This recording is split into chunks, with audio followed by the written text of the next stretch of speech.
Hey, it's Austin here, data-driven marketer and agency owner. And in this video, I want to discuss my favorite type of Facebook audiences because they continually renew and get new users constantly, so you don't have to be changing audiences. And that is transitional audiences. And if you haven't already, make sure to press the subscribe button so you get notified when videos just like this come out in the future. So let's dive into it.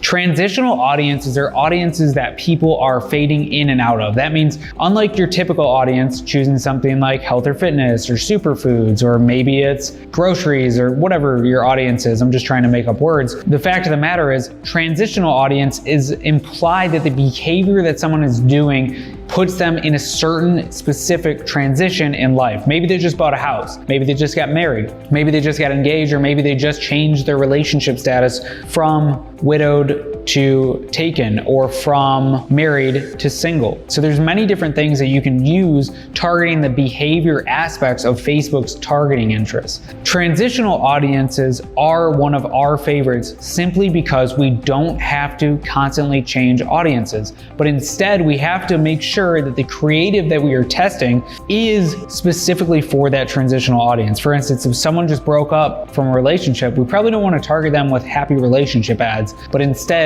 about how to recover from breaking up from a relationship. Very similar to buying a house. You probably don't want to target them with buying another house. You probably instead want to target them with things that they could actually get for the inside of their house. And then once 3 months, 6 months, 9 months goes by and they're out of that audience, you're targeting new people who are entering it and just bought a house. So the power in transitional audiences is that it makes sure that when you're running cold traffic ads, you don't necessarily have to change creatives that often. And you also don't need to stress about, oh, I need to find new audiences and new targeting, because if your message is on point and you're split testing and you're constantly iterating and finding better headlines, then these audiences are powerful because you can scale and know with certainty that new people will be seeing your ads constantly. Drop below what your favorite transitional audience is. Otherwise, I hope this video helped you. Make sure to subscribe so you get notified when videos on Facebook ads like this come out in the future.